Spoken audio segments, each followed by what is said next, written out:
Doa bersama niku yo bid'ah ngawur. Doa bersama bid'ah.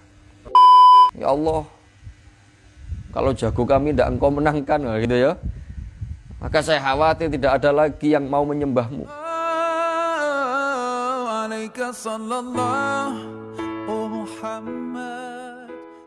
Innahu la yuhibbul mu'tadin. Allah niku mboten seneng wong ibadah kok maksa, wong ndonga kok maksa, ngujek-ngujek gitu.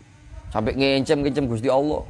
Ya Allah, kalau jago kami tidak engkau menangkan, gitu ya. Maka saya khawatir tidak ada lagi yang mau menyembahmu. Ini kan nodong Gusti Allah. Waduh mbek ngomong Gusti lek jenengan mboten menani jago kula, jenengan mboten usah nyembah lho. Pripun nasib jenengan sebagai pangeran enggak ada nyembah. Waduh mbek ngomong ngono itu. Loh itu kan meniru doanya Rasulullah di perang Badar dulu. Wah gitu. Ini yang sering kali saya sampaikan itu salah konteks balik-balik.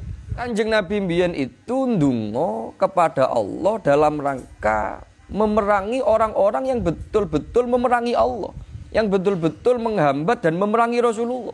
Dan itu menjadi perang pertaruhan antara hidup dan mati, antara lanjut dan tidak dakwah.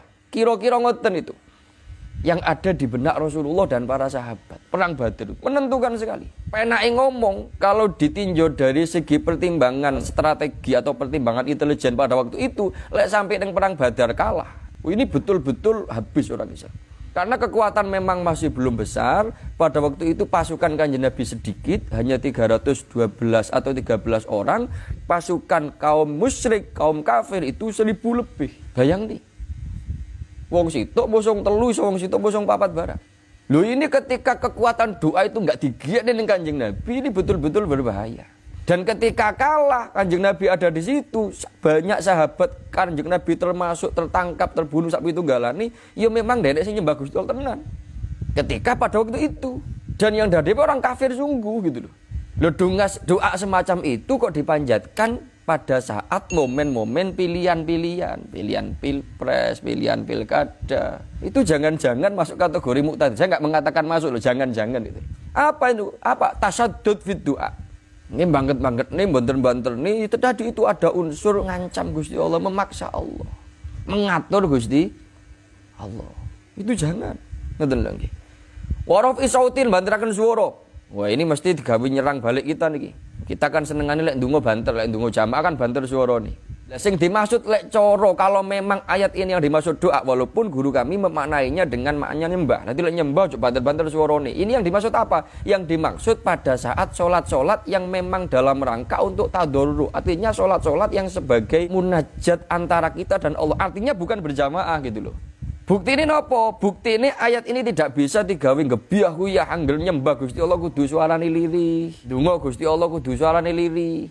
Ora iso digawe ngebiah ya ora iso digawe umum semacam itu. Bukti ini dalam kondisi ketika berjamaah yang kitab-kitab fikih niku berdasarkan keterangan atau contoh dari Rasulullah. Rasulullah dhewe lek ngimami ya suarane banter.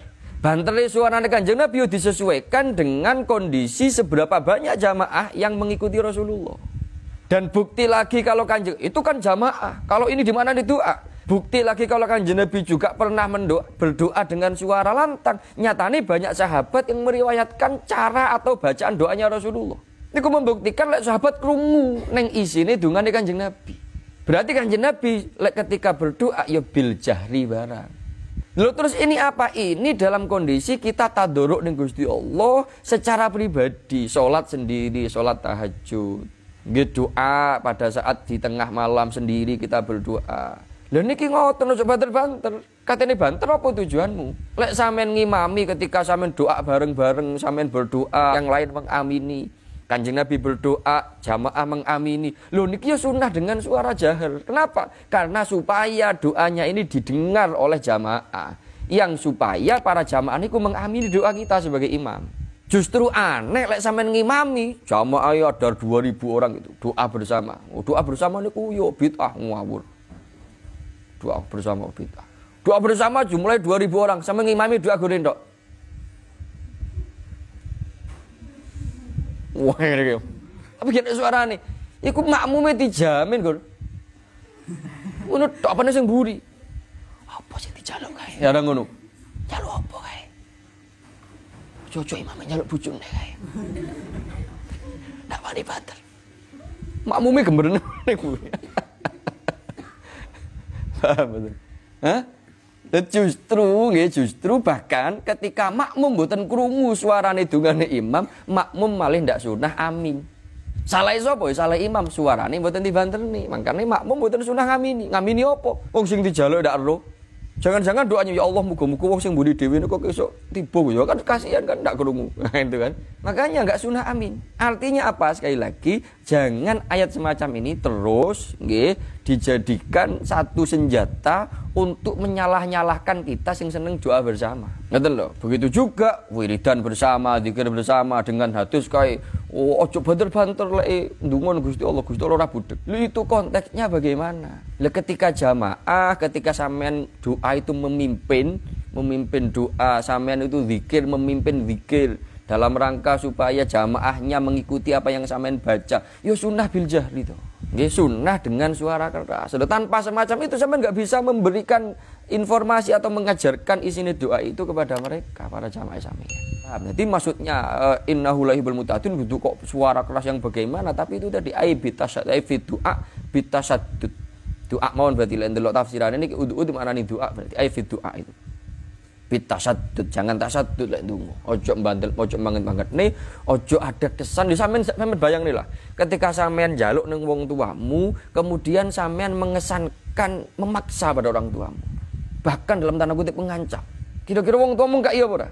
Cara ngekek iyo, cara memberi yo dengan terpaksa karena takut mungkin. Kalau sampean wis gede gitu nggih, lebih besar dari orang tuamu secara fisik seumpamanya sampean ngancam Pak, sampean sampai ndak nukun aku sepeda motor tak belah sampean. Seumpamane nih.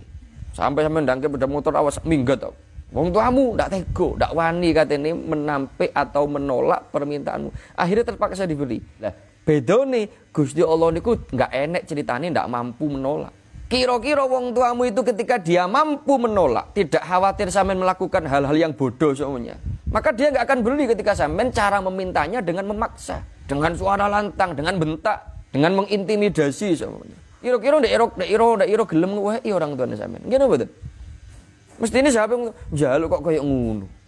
Kan nggak? Begitu juga ketika kita meminta kepada Allah. Kita mengeraskan suara bukan dalam rangka bentak Gusti Allah, tapi ben suara kita didengar oleh jamaah, ben diamini. Logika nih, kita berdoa sendiri saja sudah sampai didengar Allah, apalagi ketika kita mintanya bareng-bareng. Menunjukkan bahwa kita bersama ini sedang dalam kondisi butuh sekali Gusti jenengan. Kan lebih manjur. Walaupun ada memang doa-doa yang secara khusus kudu dipanjatkan oleh kita dalam kondisi-kondisi khusus pula. Seperti halnya orang meminta, kita butuh waktu kadang-kadang untuk meminta sesuatu pada orang tua, pada guru, atau pada siapapun. Yang kita ini butuh hanya bertemu 4 mata dengan orang itu. Nah, dalam kondisi semacam itu, sampean pengen 4 mata ambil orang yang sampean minta, bose sampean, gurumu, orang tuamu. Sampean butuh permintaan yang ini sifatnya privasinya sampean. Yo coba banter-banter. Guru wong loro sampean titimbali ning kamare gurune. Njaluk apa, Cung? Njaluk mbawa wong kok. Lha apa tujuanmu? Mesti gurumu ngomong, rumangsamu kuwi budhek kuwi." Ha ngono kan. Wong guru wong loro bengok. Lho kuwi padha mek sampean ndonga bengi jam 3 bengi salat dhewe, moro ndonga bengok-bengok. Mesti tanggamu iki gendeng nyaran. Nah, ngeten lah. Dipahami mboten? Ya, jadi jangan salah konteks. عليك صلى الله Muhammad